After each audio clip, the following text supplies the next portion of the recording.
Saints head coach Kellen Moore recaps day 2 of Saints training camp. Ladies and gentlemen, the king of the universe. I love him like a brother. There's not another person on the planet that I trust more than Kellen Moore. God bless. Like Dr. Seuss. All right. Day 2 in the books. Friday. Happy Friday. TGIF, OTF, if you know what I mean. It's like Christmas morning every day. You wake up, Saints training camp, and we get more just content nonstop. So let's go ahead and listen to what Kellen's got to say about what he saw out there on Airline Drive. I like that hat a lot. I need to get it. I like that hat quite a bit. Okay, awesome. So 2 transactions today. Julian Blackmon, Jonathan Bullard. Got a chance to sign those guys, so fired up to have them a part. I love when people are like, saying sign somebody, they're like, Julian Blackmon is this super stud, baby. He's an absolute animal.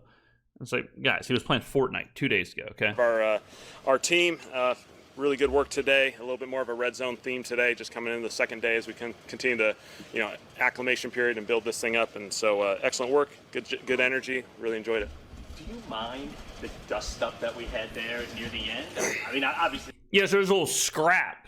Okay, there was a little fisticuffs, if you will. I think it was a Brandon Cooks. Can't even remember now who the hombre was, but I think it was Cooks and a defensive back were kind of getting after it. That's what it's all about.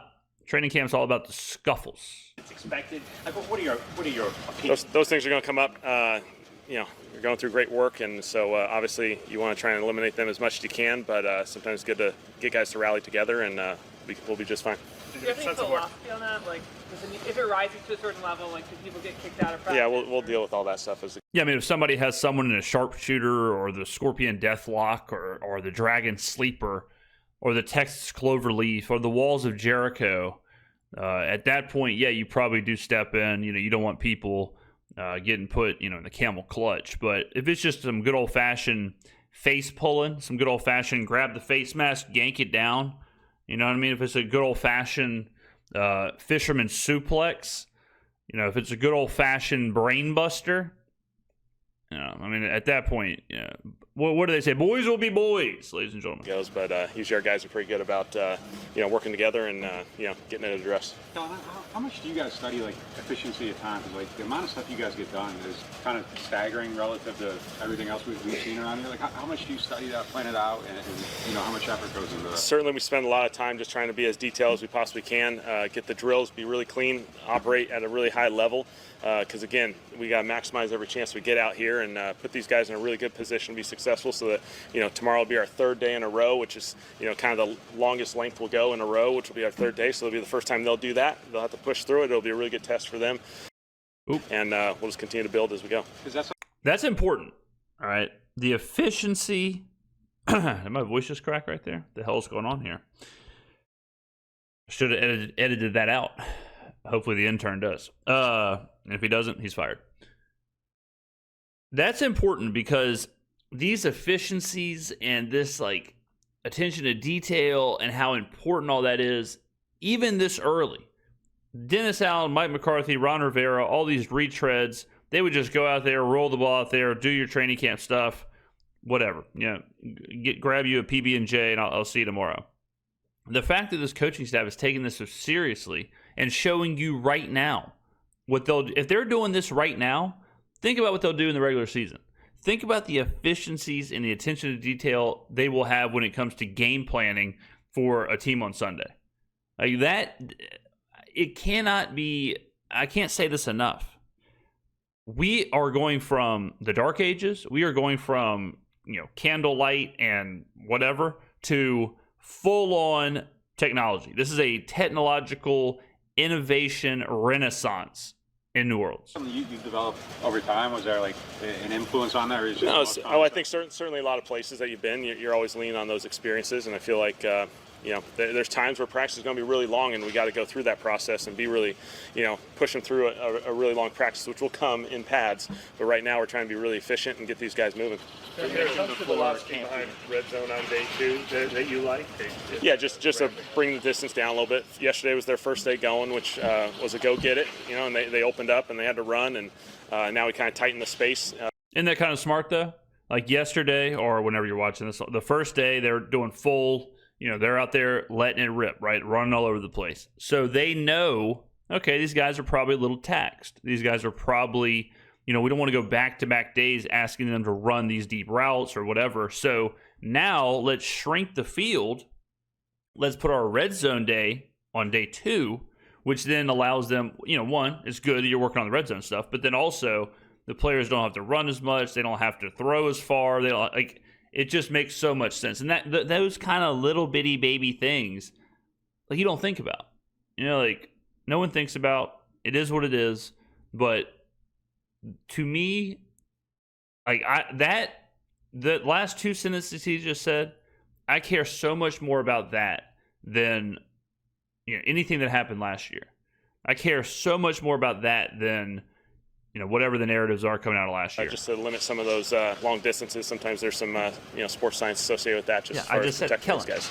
You mentioned the other day about that there's quarterbacks are going to throw interceptions in camp. We saw the first one today. So now, what are you wanting to see after that? Yeah, it's always about how you respond to adversity. And so guys are going to make mistakes.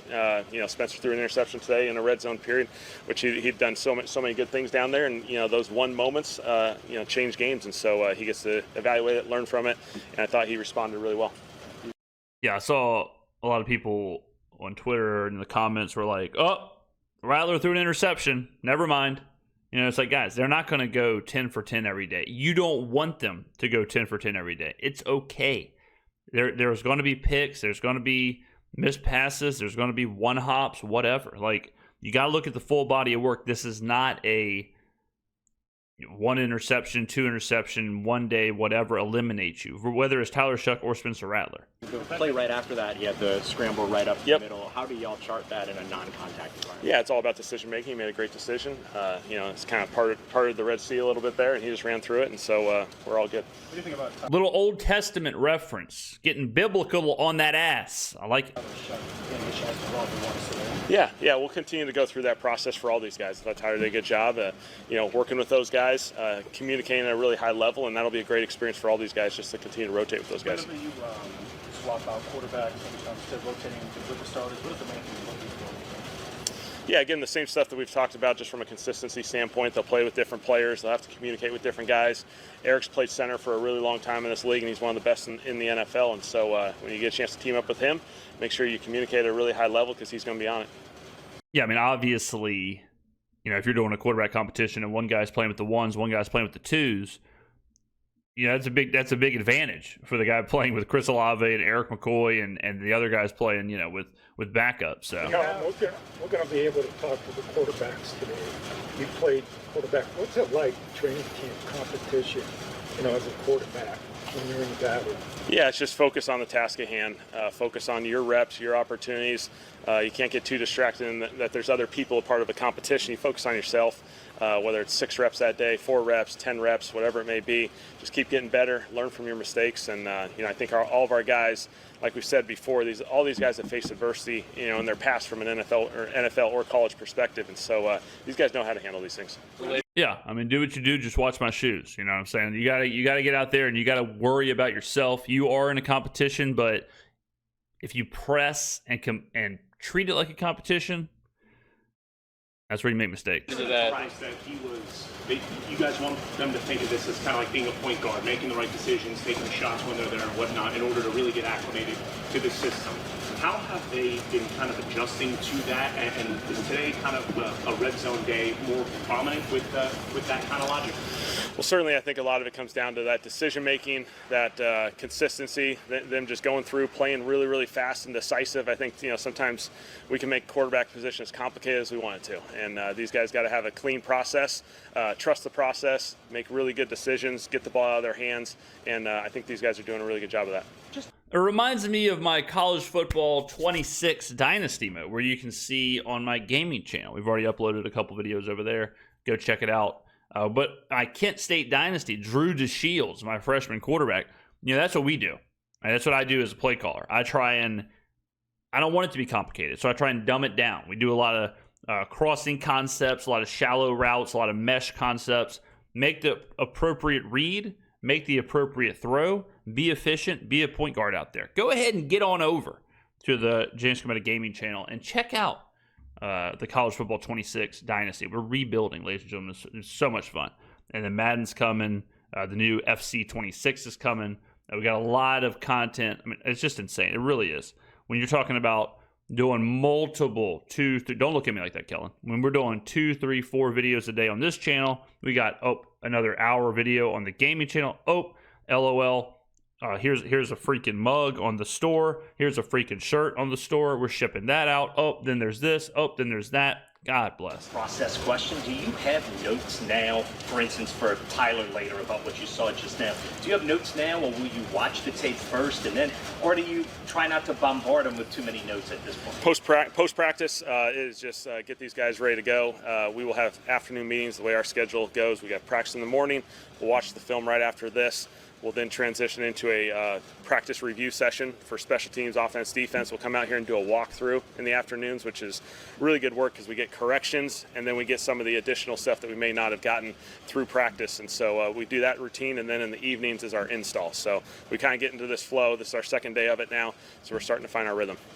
My guy Matt Humans over at VSiN, so he is he's the man. But Humans, I know sometimes during college football season, he said he'll watch a game 2-3 times, take notes on it, live, then he'll rewatch it, and then he might rewatch it again before he shelves it, moves on to the next week. Imagine watching Utah State and, Colorado 3 times casually.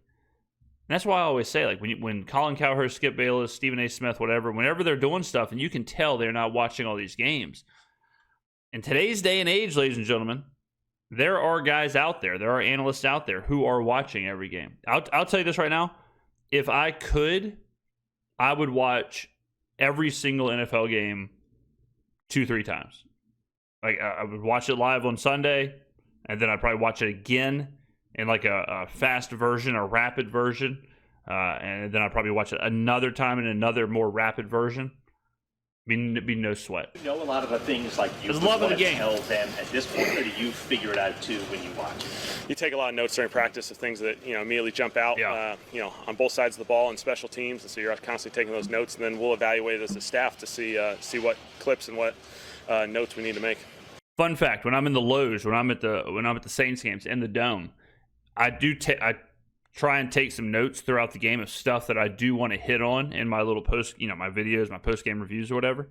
And it's funny because you can tell in the notes, first couple notes are really detailed, really, really, solid. And then as those couple of crowns start hitting, ladies and gentlemen, as those couple of Bloody Marys make their way into my tummy, and then, now here's some Crown and soda. And here's maybe a fentanyl-laced lukewarm Old Milwaukee from some guy's ice chest on the walk back. All of a sudden, the notes get a little confusing. The notes get a little. What the hell am I even talking about by bullet point 6, 7, 8? When a quarterback competition is going on, and is there a difference from a mental standpoint for the guys going through that versus going in knowing you're going to be the guy?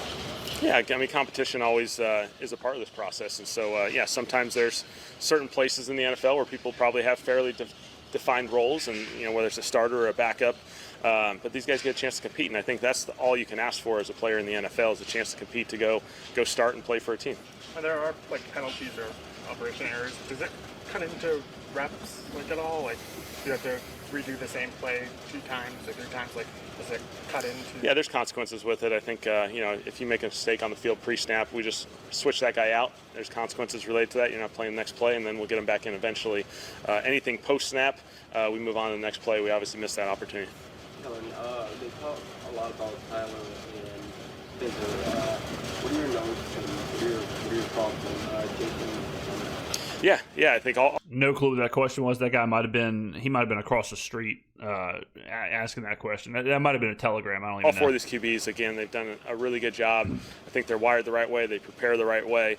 I love Jake's decisiveness out there on the field, and so when he sees he trusts it, he lets it rip. And so excited for all these guys to compete and all have an opportunity to compete in this situation. Will Jake have first team tomorrow then? We'll talk about it as we keep going, and I anticipate him being with the ones in some capacity tomorrow, yeah, for sure. Philly, where you had one of the top 1-2 punches as receiver in the league, where do you view Shaugh Olave on their path? Whoa! top 1-2 punch in the league. Chris Olave and Rashid Shaheed. Are you forgetting about Drake London and Darnell Mooney? Having that kind of impact. They're heading in the right direction, and they're doing an awesome job. Obviously, you see it out there on the field. They've been really productive in the NFL, and now it's a matter of just being out there and being consistent and continuing to play. And so we feel like we got a great group there. Julian Blackman, what did you like about him? Yeah, I mean, he's a big-time player. Julian, he's played in this league for a number of years now, played at a really, really high level, productive. He's got ball skills. He's got a great feel for the game. He's got a really diverse background as far as playing corner in college, playing some safety, and so he brings some versatility, and so we like that about him, and we're fired up to get him. Is there any next step that you want? I mean, you mentioned Tyler doing a great job preparing for the OTAs, mentoring minicamp, all that process. And now, is there a next step you want to take kind of, physically when it comes to kind of implementing it other than decisiveness? Yeah, I think each of these quarterbacks, as you go through this, it's a preparation aspect, and then ultimately there's what happens on the field, and that's the physical component, but that's also the decision-making part of this, and so these guys just got to keep growing and keep playing consistent football. What's the path kind of for Deckers, and what do you guys want to see from him? Yeah, certainly develop in every aspect. He's with Scotty a ton during post-practice, pre-practice. He'll sneak in there on occasion, and so as this training camp goes, he'll certainly get his opportunities, and he'll be ready to contribute in these preseason games. Don't forget, guys, Hunter Deckers, was away from the game for a little bit, so he does have even more of an acclimation period where he's got to get just football ready. Then he's got to get up to NFL level ready. It's not like he's coming straight from Iowa State straight to New Orleans, right? So he's going to take a little bit. Hopefully, my hope is, and we'll see how this plays out, but my hope is that Hunter, he gets utilized at some point in that tush push, Taysom Hill kind of role. Not to that extreme, but maybe he could be a versatile asset that way. Will it happen? Who the hell knows? He might just be on the practice squad this year. I don't know. What do you like about Bub? What are some things that stand out there? Yeah, Bub's done a nice job. I think, one of those guys, when you get into that second year, there's always that second year jump. And so your first year, there's a lot of stuff going on in the NFL. And then your second year, you start finding your rhythm. And so we expect that from Bub. He's done a nice job this offseason, and he'll be ready to roll. How much of that do you see when it comes to Spencer at the top of that second year jump and finding your rhythm? I think there's a lot of understanding the expectations. You understand the rhythm of what training camp looks like and feels like, and so there's a number of guys that we expect those that second year in the NFL to contribute at a really high level. Is there a reason you wanted Spencer to be the number 2 today rather than have it go? But we'll just kind of rotate through. We're trying to get as many different opportunities for these guys and balance out the reps. You mentioned that you liked Spencer's film last year and that he showed a lot of good things. Yep. How much do you kind of reference that when thinking about his development here? What was successful with him last year, what wasn't? Do you apply any of that into what he can be with your offense? He's probably good question. You do wonder, how much do you look to last year as a reference point, because so much has changed, so many things Spencer was going through was such a weird time. Even just the roster, who was injured, who was not, the coaches, being fired, and it's just an insane situation. 1 year with Clint Kubiak, totally different offense. What parts do you reference? I would think you have to kind of strip that down to the decision making, because that doesn't matter, right? That's totally separate from any system or situation you're in. Decision making, and then you're at your physical capability, where he, his arm slot, things like that, his feet. That translates no matter what offense you're in. The initial evaluation process, and really right now we're really focused on this. Obviously there'll be reference points as you continue to build, but a lot of that was acknowledged. We think he did some really good things last year, and we're really focused on now. For example, let's say Spencer's, let's say he's throwing picks or whatever in camp, and all of a sudden then you look at that film and you say, oh, well, his feet are here or his arm angle is here. Then you may go back to last year and say, is this something that was happening last year? Then you may even go back to South Carolina and say, is this something that was happening there? When did he develop this? What is this a trait? Was this a one-time thing? Is this just something we have to work out of? Task is at hand. Are you calling anything differently depending on who's quarterback? Or are they all getting the same? Right now it's pretty balanced. Right now it's all the same. Right now it's the install. Right now it's all just the fundamentals, the foundation. As we get more detailed, as we get more reps, as we get more stuff installed, then stuff will get a little more tailored. It's not really specific to a quarterback, giving them all different exposures, and so obviously that changes as you progress. How often do y'all intend to have officials out at practice? As many days as we can. Is there is that like a CBA thing, or is there? No. I think there's always options available. Yeah, sometimes there'll be NFL officials at certain parts of our camp, and then we have an opportunity to bring some guys in who are more from a local perspective, if coached or officiated, college and high school around here. I think that's awesome. I think it's awesome to have officials out there because, again, attention to details. Like, there's going to be penalties. There's going to be stuff going on. So practice like you play. I think that's a really smart thing to do. Could you rehash specifically just a few examples with Spencer Rattler of what you did like from his film coming into this year? Yeah, I thought he had a tremendous ability to start fast and play really, really decisive last year. And I thought there's some really big time games in there where he was decisive. He'd take shots in the pocket and deliver at a big time level. Yeah, I was about to say the thing you got to like the most is that he would die. He would die on the field for a first down. He had a couple late in the year where he hung in there. He's dealing with some adversity. He's hanging in there and throwing deep outs and over routes. And so, he has some athleticism that's sometimes sneaky that shows up, certainly on game day when it's live bullets. And so, he does a really good job there. And in terms of individual time management, I know every year is going to be different. Ideally, like as a head coach, you'd have this 30,000-foot view, right, and be the CEO. But having been a quarterback, and with the quarterback situation here being so front and center, do you think you're going to end up spending more time in your first year as a coach analyzing that position and thinking about it? Potentially. Pretty good question there as well. The idea is like, as a head coach, you kind of want to see the entire operations, but because of this unique quarterback battle, that is kind of the most important part right now. So is that where most of your time, your analysis, your whatever is like, okay, determining which quarterback is where and who's going to end up being the starter and getting that process done. So great question. A little bit just as we go through it. Again, you're responsible for all aspects of this thing, and so that's the fun part of this. Connect with all those guys, but we'll let this thing play itself out. How closely did you work with Jake when you were recovering? What did you see from him today? Hayner? Yeah. So Jake was right there through the whole process during the whole entire offseason program. I mean, he wasn't taking the reps, but he was right there doing everything he could from a walkthrough, a mental standpoint. And so you can tell he still took advantage of the offseason program in every possible way he could, and he was ready and prepared to hop out there and go. There you go, ladies and gentlemen. Good stuff from Kellen. It's just, love it. Good stuff. More attention to detail. This is the guy, I'm telling y'all. I've said it before. I said it on Radio Row, okay? Kellen Moore, and then it was all hypothetical because he wasn't hired yet. I was saying they should get Kellen Moore, and he could be this. But now that he's hired, now that he's here, I'll say it again. I think Kellen Moore will go down as the best coach in Saints history. I do. I think he'll be better than Sean Payton. I think he will be the guy. And I think he's too smart. He's too detailed. He has too much to fail. And if he fails, whatever. But I just can't see it. All right, ladies and gentlemen, get on down in the comments below. Thank you for watching. I will see you in the next video.